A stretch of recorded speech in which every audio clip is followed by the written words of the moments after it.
If the promise, the covenant of the precious blood of Christ, was not connected with us, we who are sinners from heaven would have no choice but to suffer forever and ever in eternal hell. We were in a position where we had no choice but to be far away from God. However, the Bible said that we have become a member of God's family who can be brought near to God. You are no longer foreigners and aliens, but God's people and members of God's family. The Bible clearly teaches us this. Isn't this why we call each other brothers and sisters?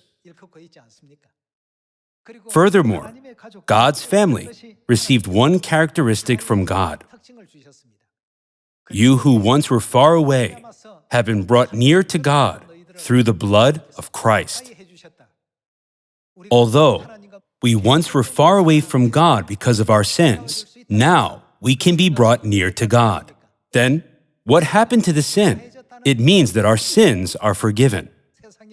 Even if there are many powerful, influential, and wealthy people in the world, with their blood, we can never be brought near to God. However, only the blood of Christ has the authority to do this. Then, who are the people who participate in the blood of Christ? Today, there are numerous churches on the earth. They claim, we have become God's children. Therefore, it is difficult to distinguish true children from false children.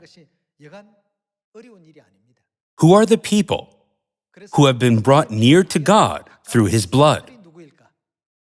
Let's open Matthew chapter 26 to see what is the precious blood of Christ, that He opened the way for us, who were once far from Him, to now be able to come near to God.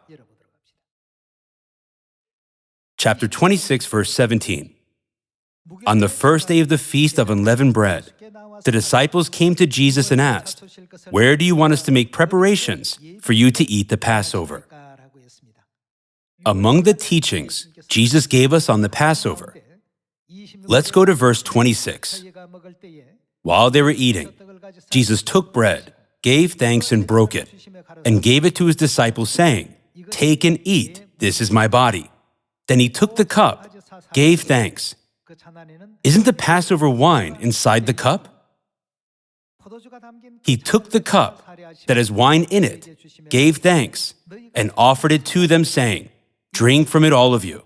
This," meaning the Passover wine, is, whose blood is it? My blood of the covenant, which is poured out for many for the forgiveness of sins. Through the blood of Christ, we, who once were far away, have been brought near to God. Jesus is teaching us through the Passover what kind of blood is His true blood. When He gave the Passover wine, He clearly said, "This is my blood of the covenant, which is poured out for many for the forgiveness of sins." Those who do not receive the promise of His blood and participate in His blood can never be brought near to God. Can they become God's children who are members of God's family? Once again, we must keep in mind that such people can never become God's children.